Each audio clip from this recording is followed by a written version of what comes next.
Well, today we are pulling back the curtain on what it is like to market an entire county all at once. I'm joined in the studio today with Brittany Riner. She is our creative lead, graphic designer, make things beautiful creatively. Yes. And we have Biz Bishop. She is our content manager, the wizard behind the screen that makes sure the way we're represented is represented correctly and within brand. So welcome to the studio, ladies. Thank you. Thanks for having us. Yeah, it's good to have you both sitting on this side of the microphones instead of on the other side where you're working to promote, upload, and we'll get into some of that later today. When it comes to marketing, and in this episode, those who are listening, I want you to encourage, this is one of those episodes to take notes, jot down ideas, share this episode with people who, whether they're a small business doing all of their own marketing, whether they are someone who works in marketing in a bigger firm. What we have realized is that the techniques and the applications and the software that we're using kind of goes across all different types of business operations, nonprofits, retail, et cetera. So take notes, and then as always, you can follow up with us. We'll have our contact information in the show notes about what it is like to market not only an entire county, but then, of course, our own programming and stuff like that. So you ready to get started and roll into it? Let's do this. Ready? Do it. Roll it up. Okay, so we're going to start off with brand identity and brand kits and style guides. So what does that mean to each of you? What is that, and why is that important? Either of you? I can start. Okay. I think on a broad scale, brand kit itself is important. Brand kit or media kit is important just to make sure you have the same fonts, the same colors, that kind of stuff, just so your stuff looks the same, making sure your logos don't have a crazy amount of variety to them, and just making sure that if one piece looks like the next piece, looks like the next piece, looks like it could have come out of the same office, and it's not just randomness. What is, when you're thinking of items that make up a brand kit, what do you put in that file folder? It's generally a digital file folder. Some do a print version. But what do you find in that brand kit? I would start with logos and having if you have a long one, have your long rectangle, or we have some square ones, and then we have a couple different variations. So your variations of logos, your font families are really important. What fonts you're using, make sure those are consistent, and anywhere from 3 to 5 of those, maybe 6 or 7, depending on what you're doing. And then having your colors, having your hex codes, and making sure that your colors are all correct. I mean, you're using the same, for us, same blue, same green every time. Those are the big important ones. The key ones. So within that brand kit that you keep digitally, you have all those different pieces of what represents who your company or business. For us, we're going to reference who Visit Wabash County is. Do you have a recommendation on the number of fonts and the number of colors that you would use within your own brand artwork and logo? I would say to stick between 3 to 5 fonts is a good rule of thumb. I would stick towards closer to 3 if you're using a document, but that's a little bit more in the weeds. But you can have multiple, just not using a crazy amount. And then I would always have a black and a white in your brand kit, which seems obvious, but you don't think of those colors necessarily. But I would stick to probably 5 actual colors plus your white and your black. You also can pick a different black if you want to get real fancy. Sometimes I do an off black gray situation, but I would definitely pick a black of some sort just because you want all of your colors to be able to work on all of the other colors. So you could have a yellow on a brown or a brown on a yellow, and then that they fit and pop. So then when you put those colors in, Brittany, those colors are all assigned a number. Either is it Pantone or what are the options? Well, it depends on what product you're making. Digital, print, if you're doing a T-shirt or a mug or something like that. So usually when you're doing digital, it's hex, and print is, or CMYK, that too. And that's a lot of fancy terms for people who don't understand design. So if anything, easy tool, you can just Google it and ask, hey, what numbers do I use for this kind of color? There's so many free online tools that will help you create a brand kit if you need help with colors, things like that. So there's online free generators that will do that for you. Because yellow isn't yellow. There's every spectrum of yellow. So There's thousands of them. The color yellow you choose for our brand kit and that we solidify has an assigned number to it depending on which medium you're using it on. So understanding what that our version of our yellow is allows for then the designer. So when you're assigned a project to work on for Visit Wabash County, whether it's to promote on social media, print, etc., how do you use that brand kit yourself? I guess I would start with like what is my subject, and like if I'm using an actual photo, if I'm using a graphic, or if I'm using a video, depending on what looks the best, like black on light, light on black, that kind of thing. And for like our programs, such as like our trolley number 85, our adventure series, and we kind of try to stick to like one of our main colors for each of those, so it differentiates them from each other but still has that same look. So in our Visit Wabash County graphics, I will use a lot of our blue. For the trolley, I use a lot of our green, and for adventure series, we use a lot of our orange. Now that's not to say like Run the River or Dam to Dam Century Bike Ride can't be a different look than that, but that's just like the general marketing. That's what I tend to go to, and that helps me keep the foundation, that I'm not just switching up things here and there, but it all goes together. And so you identified several different programs that are operated under the Visit Wabash County brand. And that hierarchy would be that Visit Wabash County, correct me if I'm wrong, Biz, has its own style guide, its own brand kit. And then below it, elements from the parent brand, Visit Wabash County, are used into some of our programming. You talked about the trolley number 85 was one of our programs that has its own logo. You talked about our adventure series, which has a couple of its own events, has its own logo or look to it, but has similar brand elements. And so, like you said earlier, Biz, even though they're independent of the tourism Visit Wabash County brand, they still feel like it's part of our programming. It looks like our work that we would produce, right? That is critical because, again, you're branding yourself. That's what branding means, is identifying who you are through that color palette, correct? Yeah. For example, bluegrass, we use the Visit blue on almost everything, almost exclusively, just because bluegrass and it's blue. But that has its own font. We use a completely different font for that branding than we do for any of the rest of Visit things under any of the buckets. So that's like a simple example, but is kind of a variation on the rule. So Bluegrass is another one of our events. Bluegrass at Hopewell falls under that programming piece that is owned by Visit Wabash County. When you're doing your work, you have a responsibility, both of you, to not only marketing the programs we execute, and you've both alluded to several of those, but the county as a whole. And so how have you organized the county's amenities and assets? And then how do you help share those stories effectively, separate from telling the story of Visit Wabash County's programs and events?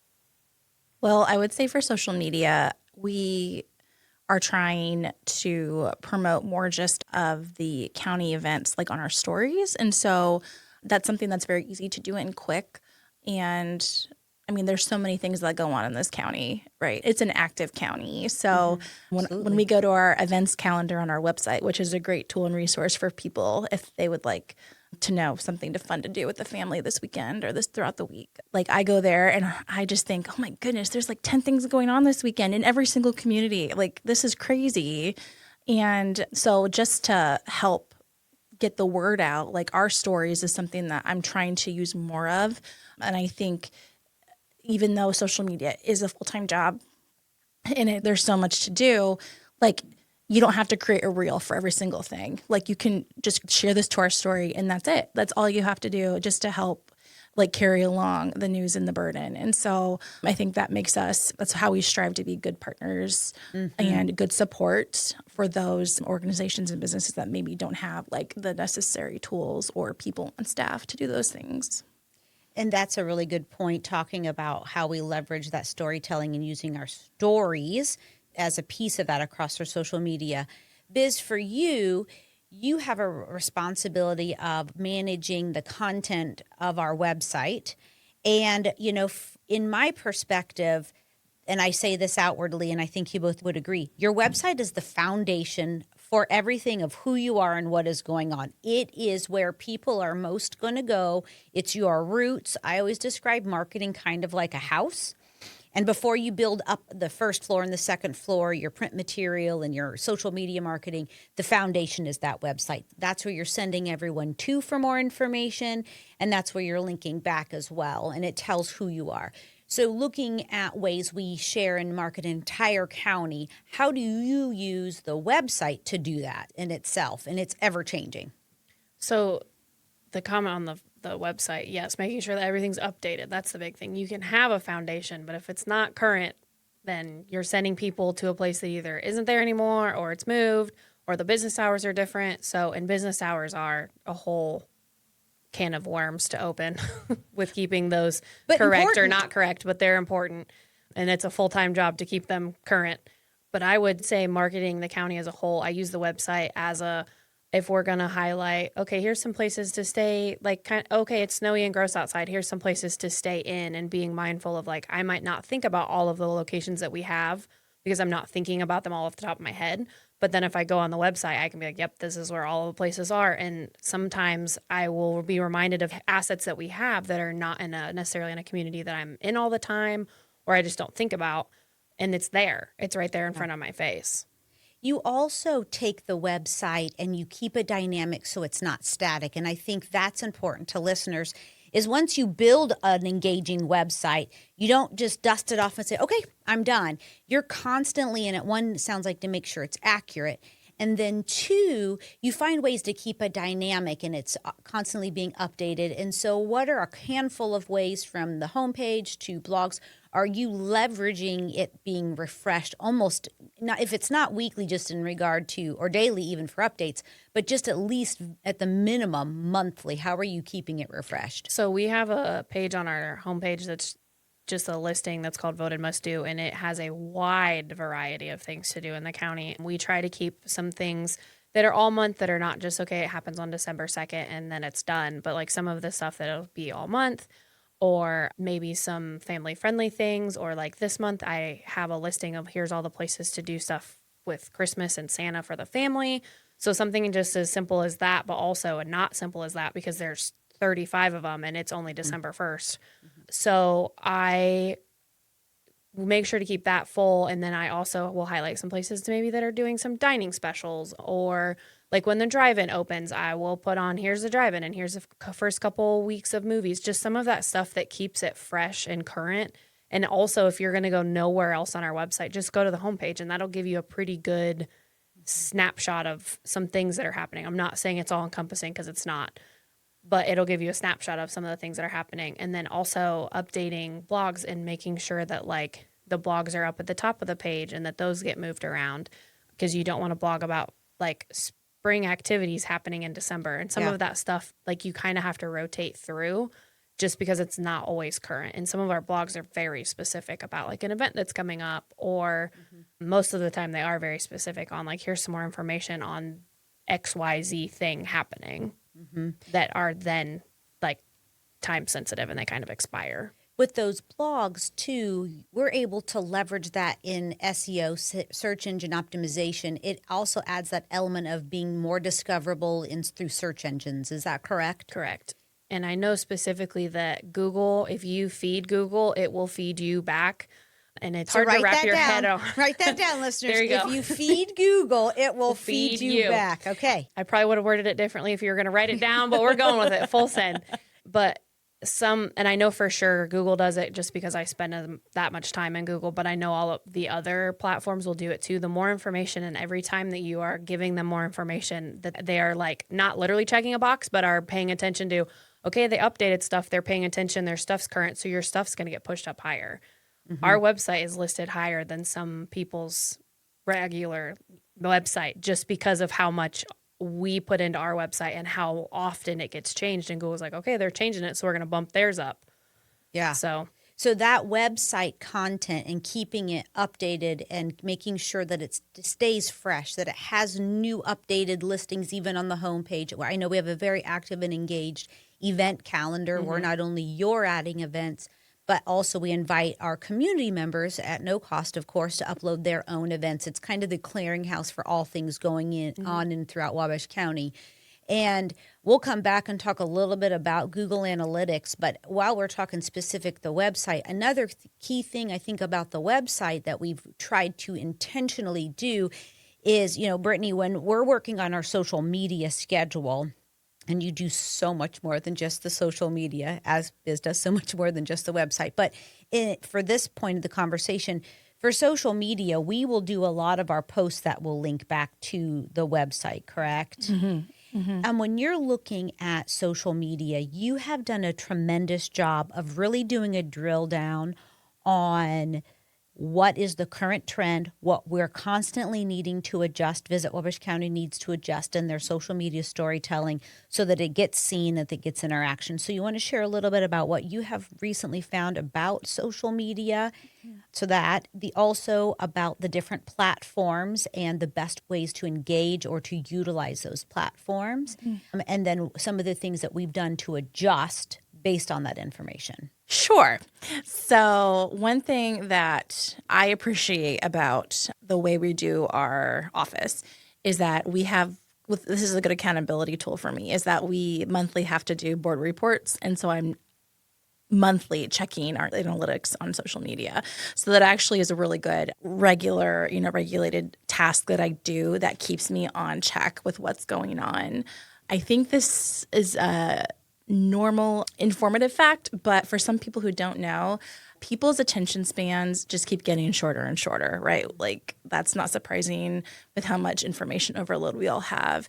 And Facebook has put out this number that you have 3 seconds of someone's attention on a reel before they scroll to the next thing. I mean, that 3 seconds, you can't even take a breath, that lasts longer than 3 seconds. And so that's not a lot of time. So even though our information is great and it's collaborative and supportive of our county, we're competing as well for people's attention. So how do we stand out amongst that? Did you say, excuse me, Brittany, would you say you have, so when on Facebook specifically, you have 3 seconds to capture your audience's attention for them to even listen, watch, click? You have 3 seconds. If it's not worthy of their attention, they're not hooked, they're going to keep scrolling, correct? Right. Okay. And that goes for a new audience, that goes for your followers as well. There's statistics that your followers are going to watch longer than 3 seconds, but it's not guaranteed. Definitely non-followers, that is the number that they say to, plan for is 3 seconds. So I just look at social media as a tool that you have to practice at. Any good professional is going to practice what they do on a daily basis. Like, you don't want to go to a doctor who doesn't perform medical procedures like once a year, right? Yeah. Like, it's continual. Yeah. And I guess I look at it as like, there's no right or wrong. You just do the best you can with the best preparation that you can. And yeah, there's an algorithm that we all know of, and this CTA's like call to action and what best words to use. Like, there's always those facts and that information out there. But I guess I look at it as like, you got to figure out your formula that works best for you. Yeah. And those are good foundational, facts to keep in mind when you're doing your posts and you're doing your reels. But just like, you don't put pressure on yourself to get it perfect, because no one is. So I just look at it as like, okay, how can we refine what we're doing? By looking at the data. What post worked really well? What performed? What about it? Was it the time of the day? Was it the subject? There's lots of factors I know that will go in to whether you're posting a static post, a carousel of photos, or a reel. And you're constantly measuring back what's working and then adjusting, correct? Right. And one thing I love this point is that we meet with some young marketing professionals on a monthly basis, and they encounter the same problems we do. Each field and each organization is different, but like, they encounter, like, they want to have a better following, they want to have a better engagement to get their story across.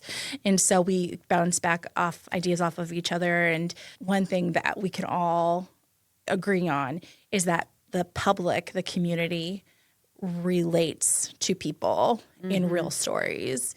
It's not, and even though AI generated stuff can be a great tool to have, like, it's the authentic, genuine emotion and feeling that, wow, like this story is happening in our county. That's awesome. And I know that person and I know that person. And it's so encouraging to hear. And so I think people, that's the emotion that I try to evoke is like with my images and my graphics, like what kind of emotion am I trying to get? I'm an emotional person.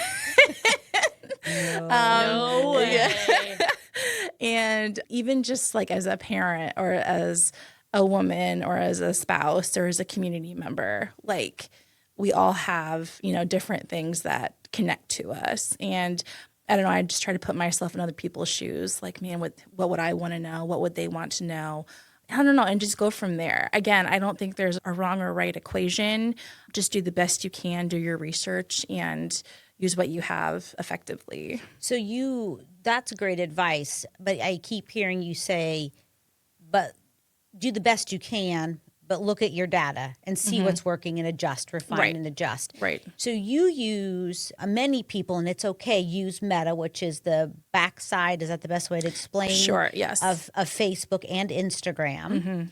You use a different tool. Okay, just for clarifying for all of our listeners, any of the software we mentioned, they are not sponsors yet. We would love them. Sponsor us. However, we're going to talk about some tools. Some do cost, some have free versions.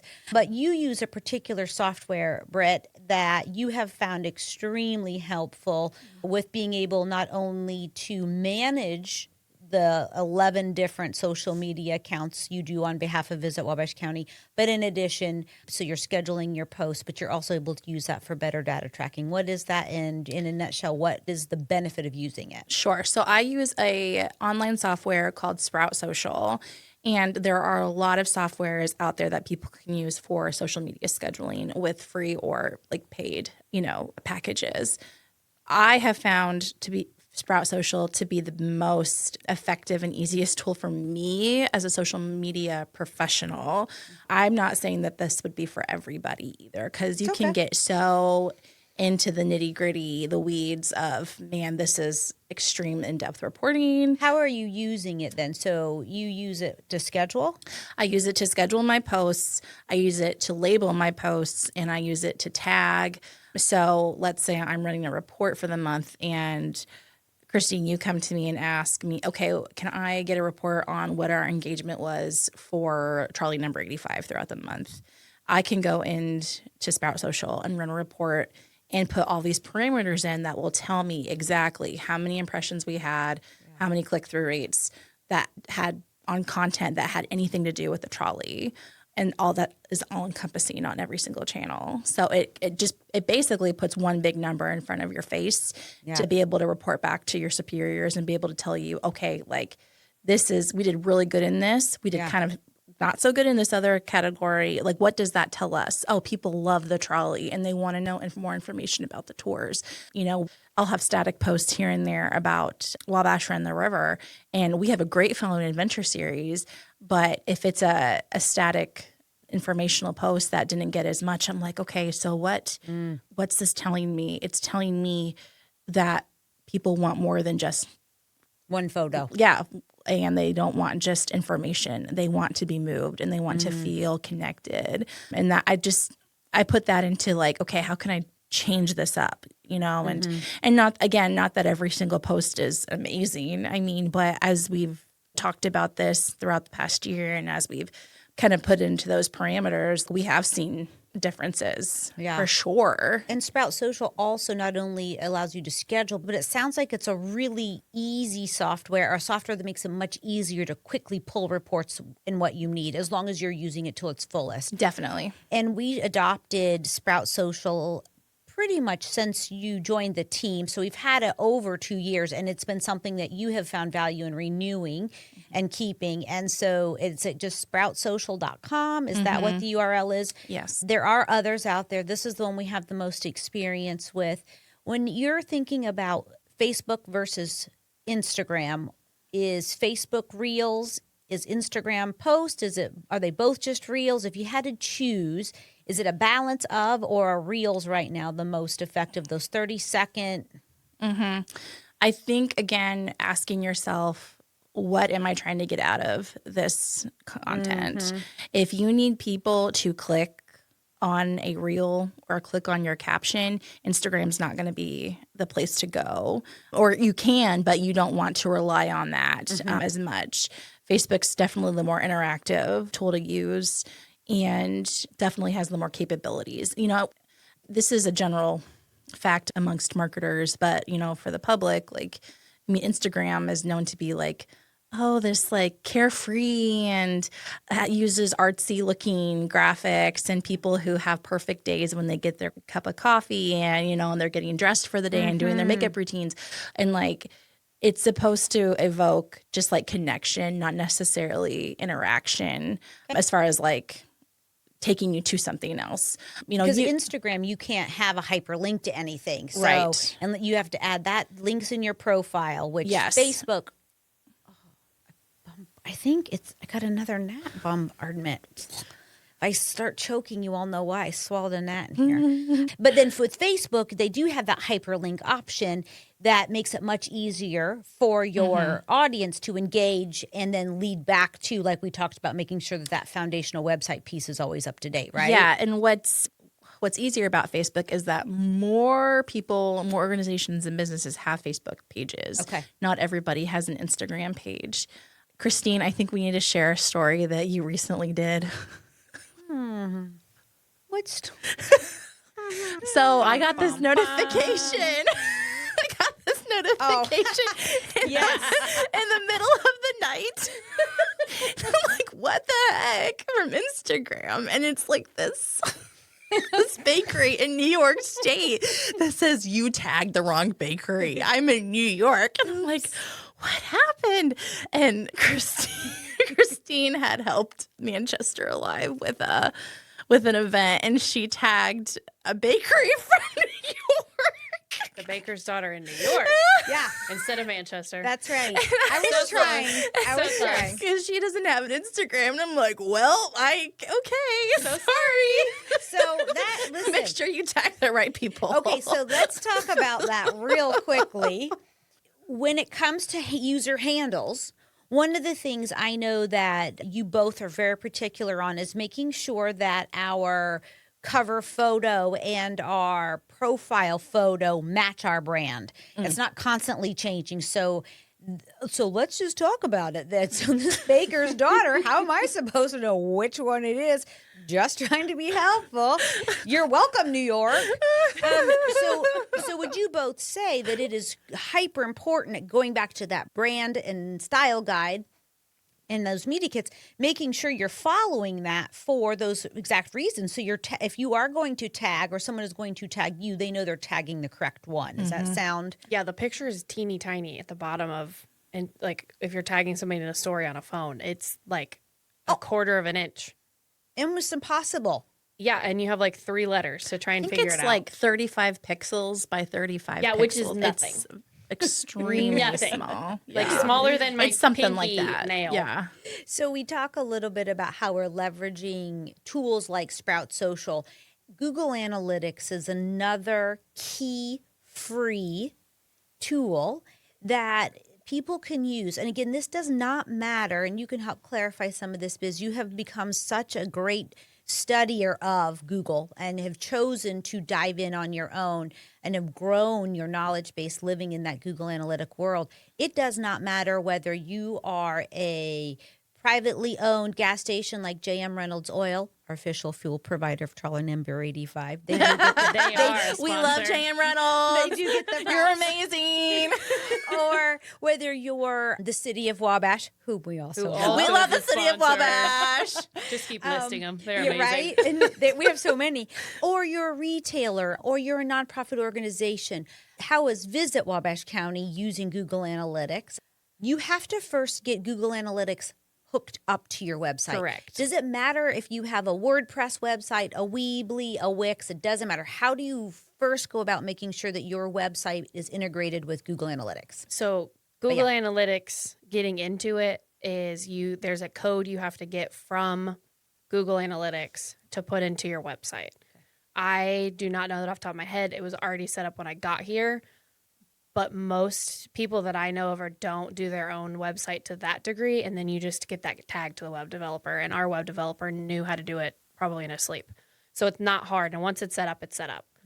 And then once you get in, it's there's a lot of things, a lot of things. And I still haven't figured them all out. But I, at the very beginning, decided I'm going to learn how to run this report for my board report. And I figured out what I wanted to drive on. And those are very important because then that's how you set your report up. And then I went on YouTube and I just watched hours and hours and hours of Google Analytics videos just to to learn more of the things, because they're using language in that I still don't think I could give to you without looking at my screen. Right. And I look at it 5 or 6 hours a month, every single month, if not more. Like, what does location mean? Does that mean state? Does Right. that mean mobile? Does that mean... Well, and it's acquisition. It's like, how are people getting there? And so that leads to the next piece of this with when you're in Google Analytics, what are you looking for? What report information are you getting that's leading then to a next step in the world of marketing? So our custom report that I pull for our board report has the top web pages, how they're getting there. Because if we're doing a paid ad, I want to know, or if we're not doing a paid ad, seeing like, are they coming from MailChimp? Are they finding it by themselves? What device they're using? I will come back to that. The city that they're coming from, and then also the region. I will come back to that. And then there's something else. Oh, and then I go into Google Search Console and pull like what people are typing into the bar to then how are they funneling to the website. So they go to Google, they type in things to do in Wabash, Indiana. or any of that, looking for a home that's in Wabash that's affordable, looking for a place to rent. So that is Pet what you're stores, talking. all the and literally anything somebody is typing into Google that then they have gone to our website from. Search Console is not technically part of Google Analytics, but we use them to make decisions. But that Search Console is easier than Google Analytics. So if you're going to start somewhere, maybe start with Search Console and then move into Google Analytics. And then I have a custom report that I set up that I go into every month, change the date on, and then I leave. So on those reports, so the things that you include each month, not only to myself, but our board of directors, you also produce 2 supplemental reports that are keyed towards specific landing pages on our website so we can pay attention to those areas. What is the key quadrants on that report that you're pulling? So I pull very similar to the other 2 reports, but I will pull specifically, we have our live-in Destination Wabash County brand, our bucket, if you will. Yeah. And then I pull for that, and that one has the more specific pages and doesn't just have all like 84 pages. It has, I don't know how many off the top of my head. And then it has blogs that have to do with like Wabash County as a destination, not necessarily like why you would live here. Yeah, that places kind of to stuff. work, libraries, schools, places to live. Okay. The quality of life aspect, not necessarily like some of the other thing. I can't think of a not live-in blog right off the top of my head. Sure. But, Like coming and visit Yeah. and, spend the day here doing this and that. and then yeah. some of the things on the report, the device type is important to pay attention to, because if most of your users are on a mobile device, your website looks different. It looks different. It functions different. And when we rebranded our website, we focused more on what it looks like on the mobile side. And then the desktop was a byproduct, because we had like 70 to 75% of our users were on mobile, and mobile versus desktop websites look very, very different. And then the city aspect on that report is the city that they live in, but then you also sometimes have to add a region to get, because like Dublin County came up, and I was like, is that Dublin, Ireland? So I had to add, like, one of our board members sent me an email and was like, is this like Dublin, Ireland? And I went in and added the region to it, and I was like, sure enough, it is. So we got a lot of hits for some reason for Dublin, Ireland that month. Enough it showed up.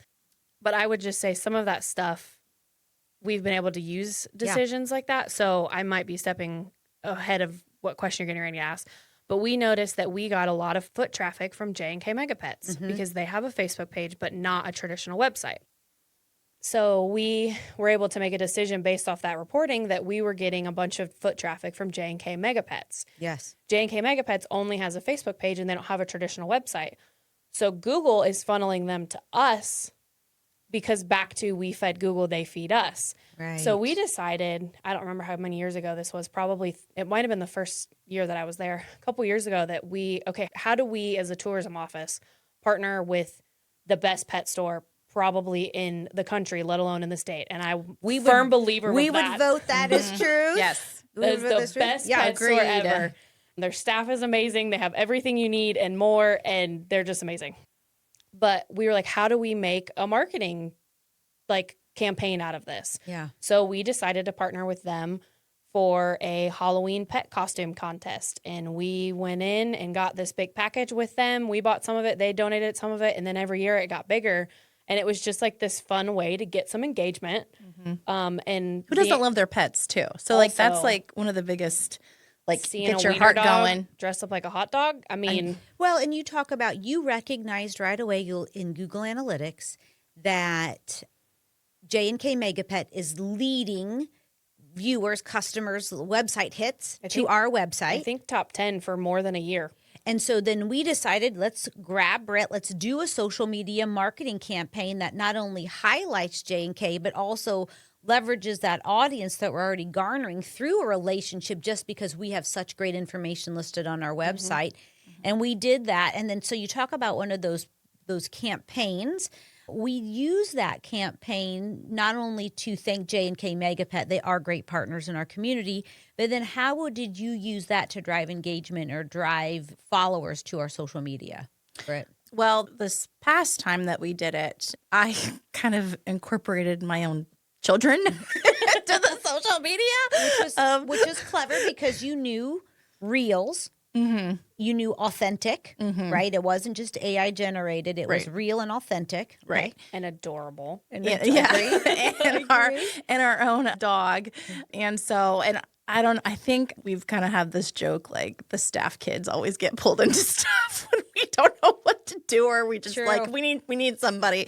So yeah, that was real fun. And so I put together a reel with them, like shopping with our dog, and it was just real fun. Yeah. And just made it, cute and whimsical. And it, for me as a professional, we did it outside of work hours in the evening, obviously, because they have school during the day. But it only took an hour to film, maybe not even that. And it was in the place that, we were promoting and partnering with and got to see their products. And so it wasn't just some random place. It was the actual place. It wasn't stock. It was real. And that's what I think people connect with so much more than just a general image or graphic. Do either of you worry that where AI is a great tool, Brittany, I would almost call you AI queen. Yeah, like Jedi master of using AI responsibly.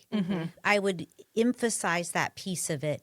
Do either of you worry that artificial intelligence, AI marketing systems will either or both devalue having the authentic creativity and then also create lazy marketing strategies? Do either of you have a fear of that as we're seeing more and more AI generated? I think for me, it's a question of what's moral and what's ethically right to use. I know there's been debate on, Hollywood films, when there's an actor or an actress that has, already passed and they use an AI generated likeness of them in a film. And I don't know, I tend to, that always just kind of grabs my heart a little oh, I don't know about that, because we want to also represent authentically what Wabash County looks like, what Wabash County feels like, what's actually here. Right. And I know we've used it to help us draft some scripts, right? Some filming scripts, some radio scripts, some notes to put together or a plan, but that is using it as a tool, not replacing our application of the work. And the humanity of people, you don't want to AI that because people in themselves are special and unique, and we can't just create a person from nothing. That's not, we can't do that. And so, yeah, I think AI is an amazing tool to make our jobs easier. I mean, again, we are in a world of information overload, and it's you have to constantly keep up with, and competitively, you have to be on top of things.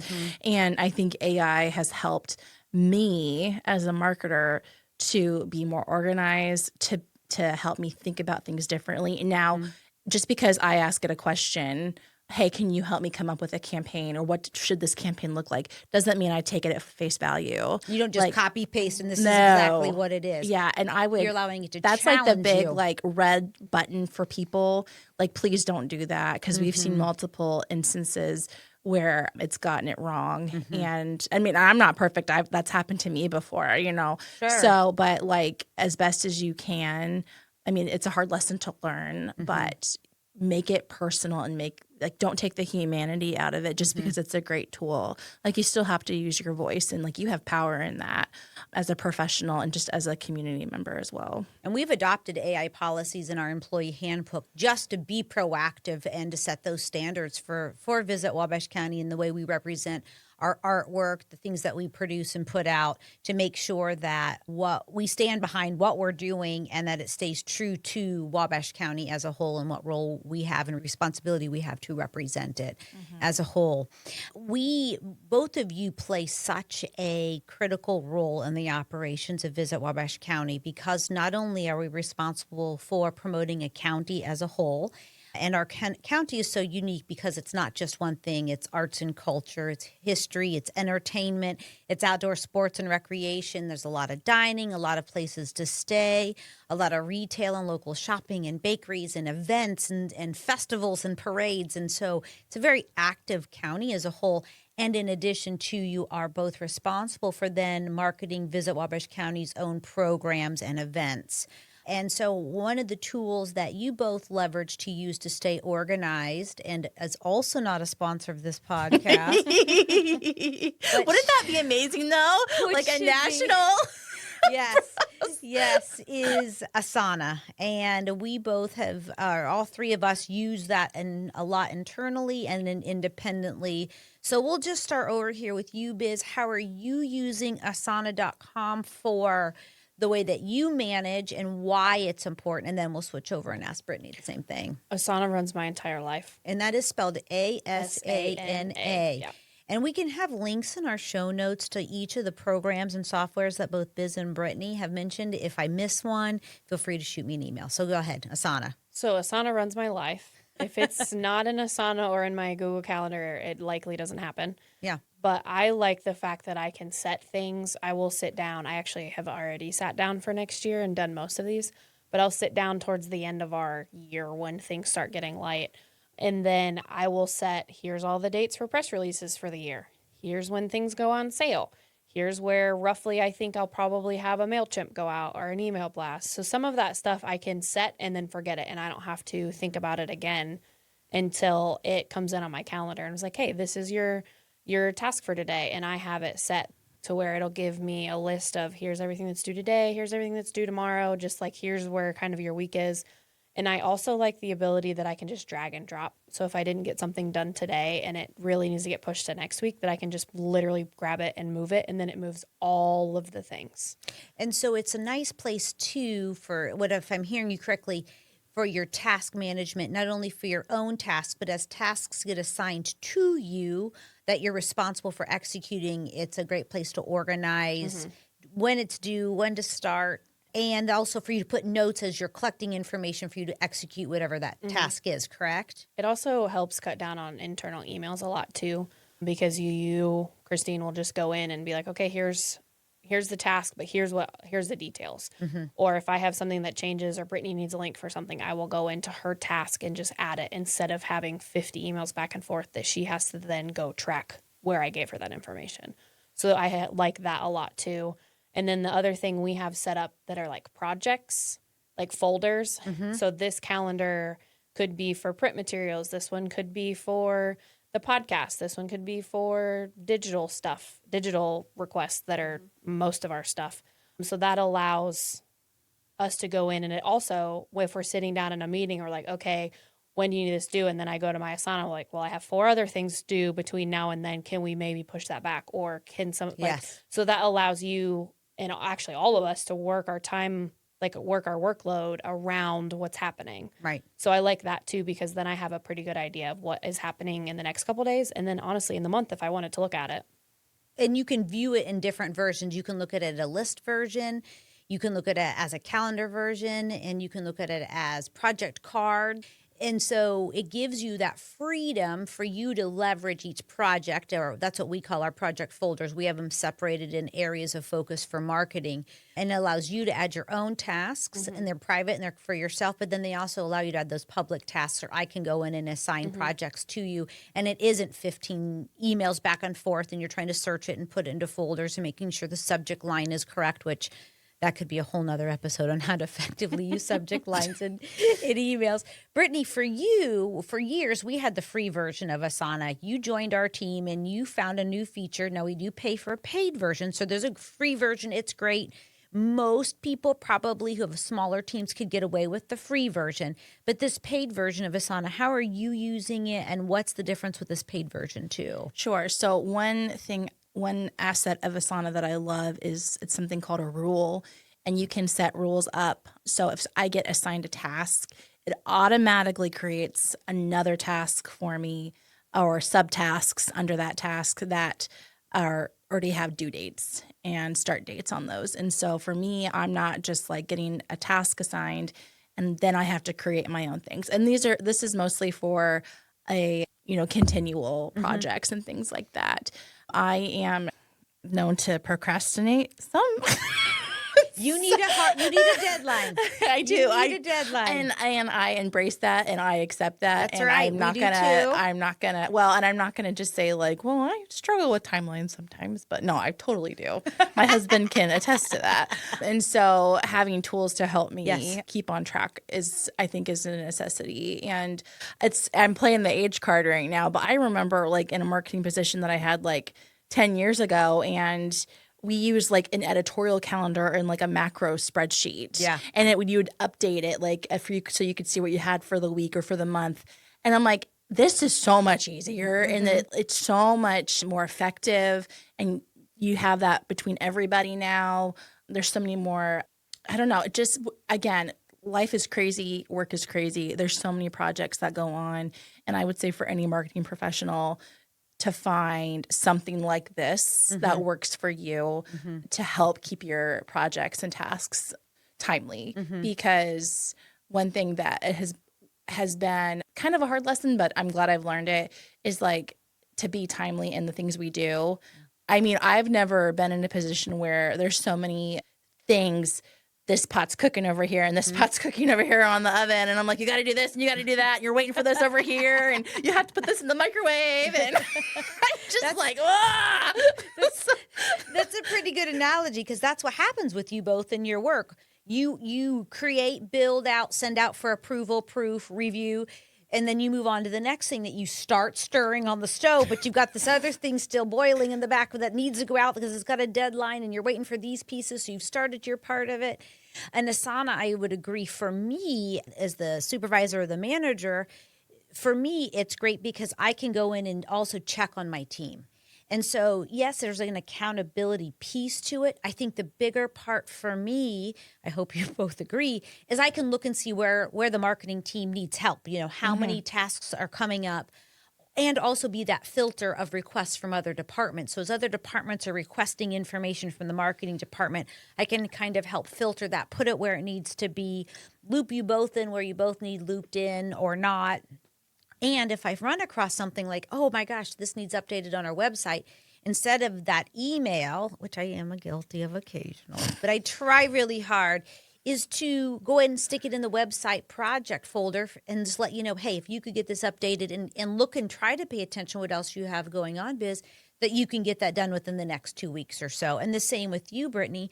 You know, we've talked about a lot of different pieces of software management. We really didn't even dive into MailChimp, operational plans, and I think we'll have to do a follow-up episode for sure, because I don't want to get so much information in this that the listener feels overwhelmed. But back to ASANA, what's great is we use that for our social media calendar as well, because as Biz is building out the items on the homepage, the reoccurring events, the big events coming up in Wabash County, and even some of the smaller events that have said, hey, we really need your help pushing this.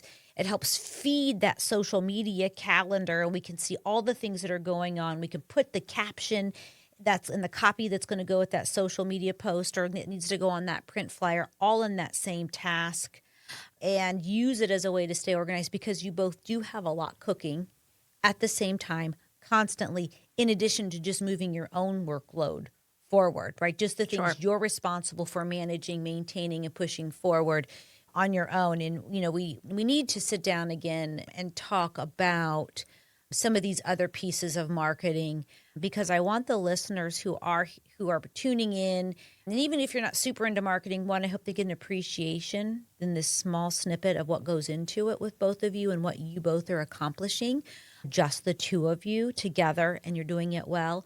And the other is for those who are listening who are marketing and maybe looking for some tips and tricks that have worked for us. These are some of those great tools we want to make sure that everyone has access to. So kind of quick recap before I ask you some fun questions. So let me see if I can keep it straight. Sprout Social Yes. works better than Meta. Meta will do. My opinion. Right, for us. This is all for us. I also is for agree us, with yeah. you. This is all based on our experience at Visit Yes. Wabash County. You might have someone else who has a $10 million budget, right? And they're using something else, right? Right. So, but within our smaller budget, within how we're using it, Sprout Social is a great tool, varying options on what they can cost, special rates for nonprofits. I know that when we signed up for it, Britt, you negotiated a nonprofit rate for us for renewal. Google Analytics, Biz, free, $3.99. $3.99. My favorite number. I mean, you really use that to help make decisions, not only for what you need to address in the website, what needs attention, what's not getting attention, what is, feeds promotional ideas, but also it gives us great reporting material, what communities and cities are interested in us, should we pay Facebook ads, Google ads, Instagram ads in those same markets that we're getting a lot of traffic, and ASANA to manage our workload.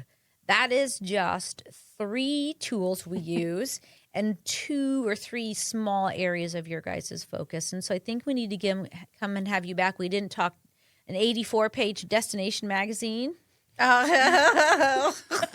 Where we now sell our own ads and design our own ads and write our own copy. We didn't talk about email marketing, email blasts, and the multitudes that you do there. So listeners, we will have another episode with these 2 in season 2 for sure.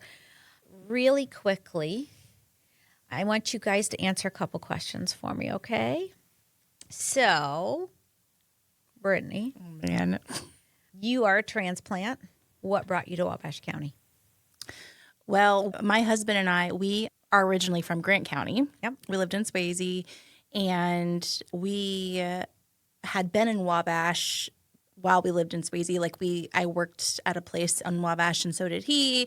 We started dating in this area. I've been a part of Wabash Area Community Theater. Wabash, a place where people fall in love. This is true. I'm feeling it. You heard it here first, folks. This is true. I forget. I think one of our first dates was at a Mexican restaurant across from the office. Oh, that's Tech. Yeah, Now that was I miss us. that was one of our very first dates that we had after we met after work one day. Yeah, and just decided to move back to this area, and yeah, we've loved it. We have loved it. Good. And a great place to raise kids. Oh, for sure. Yeah, For sure. I don't know.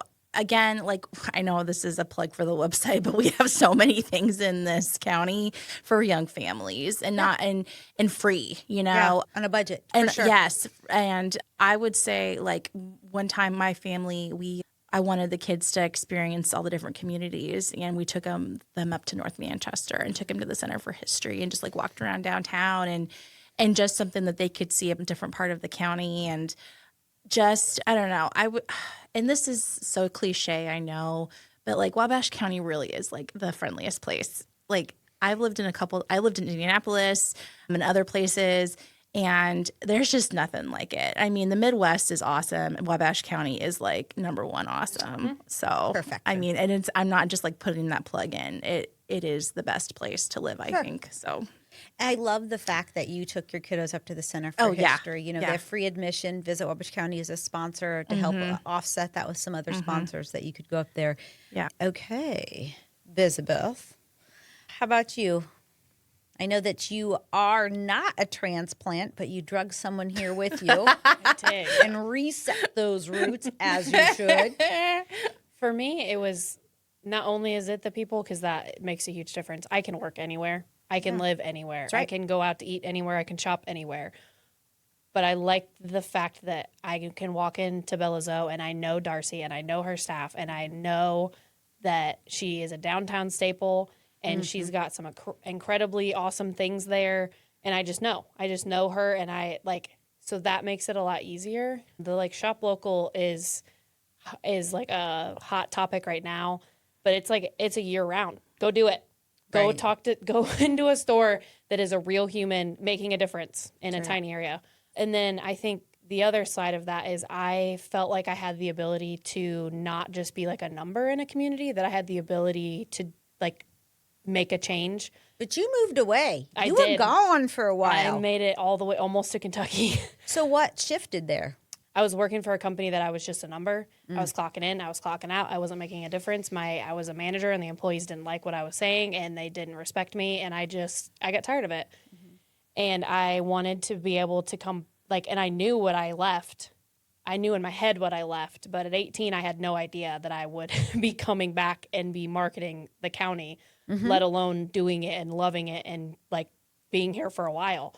So I just like the ability that like I can have a conversation with the mayor. I can have a conversation with some of these key decision makers, and that I'm not just a number to somebody. I'm not just here clocking in and clocking out. Like I am a human and I have opinions, and I like, and they're valid, and having a conversation with people and just being able to like have a front row seat to the things that are happening in a community this size that doesn't have the things that we have. Nobody else has what we have. Right, right. And to feel a part of it. And you drug your husband here, I did. you know, From Southern Indiana. yeah, and you had drug your husband, and he's still here. You're both here, all four of yous, and your kiddos, and your cats. The adoption of true. cats and the adoption of cats. Like you both moved away into big communities with large scale flagship style retailers, right, on every corner, and have both chosen to be here. And what I love about both of you sincerely is you leverage your talents to make it so others want to come and spend their time here and ultimately choose to live here. Okay, couple quick rapid fire questions. Pizza or Mexican? Brittany? Pizza with a margarita. Yes. The largest one they have. Big gulp. The big gulp of margarita mix. For you, Biz, are you ready? Yep. Latte or matcha? Matcha. Oh, Matcha with cold foam. My mom calls it grass clippings. very earthy. If you each, I consider you both young because compared to me, everyone's young now. If there was one piece of advice you would give a marketer listening right now, or a small business owner who's struggling with marketing and by default is the marketer, what would you each give them? I would say don't be afraid to ask somebody if they know something that you don't know. Yes.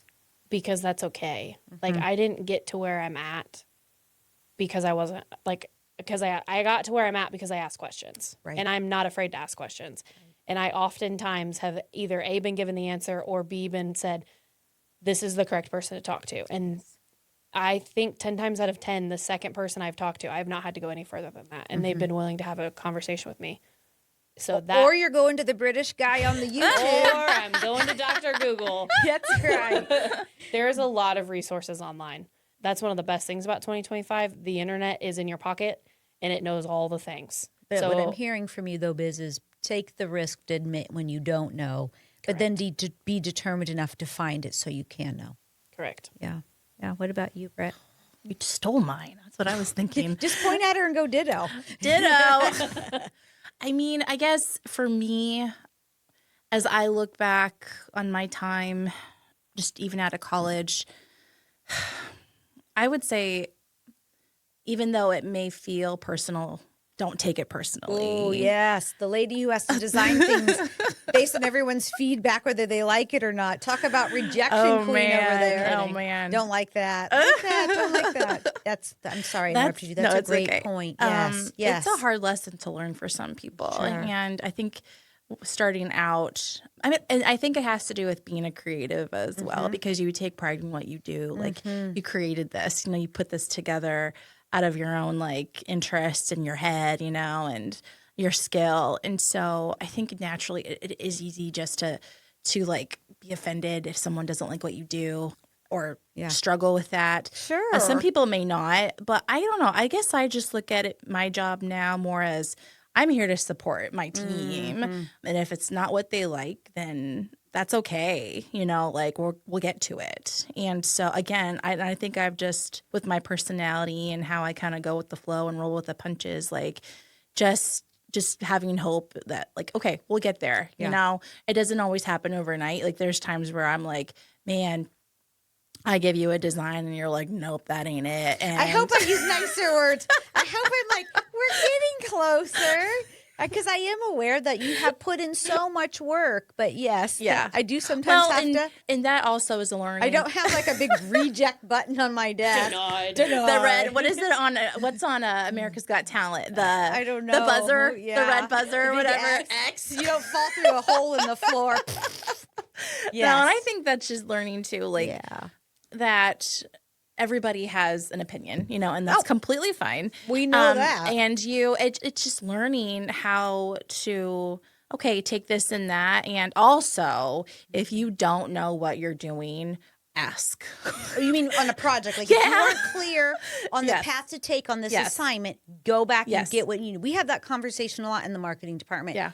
You must get the information, require what you need to move forward. And sometimes nobody's trying to keep it from you on purpose, right? Right. So they've just forgotten, they've moved on, they've got 6 pots going on their boiler too, right, on their stove. So require what you need to move forward. That's great advice too. Yeah, and again, like, and it's easy to be like, man, why are they ignoring me? Like, what is going on? I mean, life is crazy. Work is crazy. There's so much, and that's for everybody. Like, it's not just us, it's everyone. That's right. And so, I don't know, just to remember, like, it's more than likely it's not personal. And so, I don't know, that's just a good reminder for me to be like, man, why am I getting so upset about something that even though it matters, like, it's going to be okay.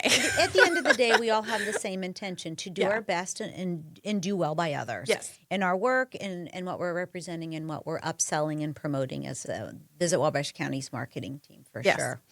I do want to also thank you both for the way that you go above and beyond for other businesses, leadership, people who are novice in marketing. You both have stepped up and really helped organize that marketing consortium, which is that meeting we talked a little bit about with other marketers. And we'll come back to that in another episode.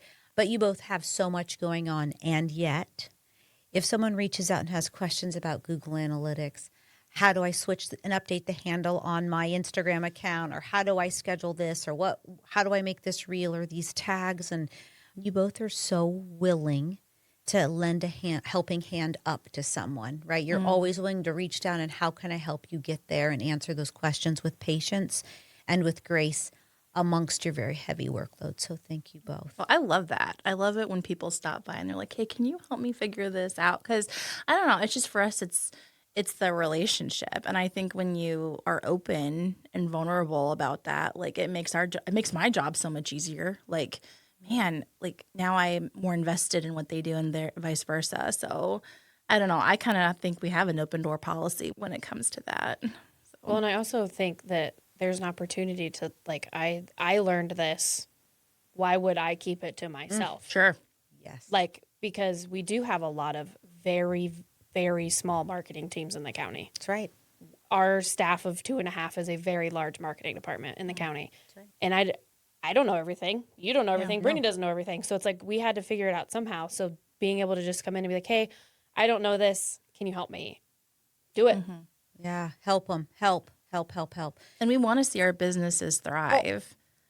When Hence, Thriving Podcast. Well, Shameless plug. right, because when others are thriving, we're all thriving. Yeah. Right? Their wins are our wins. Yeah. You know, that's a really great point too. Because Wabash wouldn't be what it is if we don't have the small mom and pop businesses. No. It would not. They're what this community's built on, those backs, right? Mm-hmm. Speaking of this community being built, this podcast is also built on some really incredible people who have poured into and trusted us.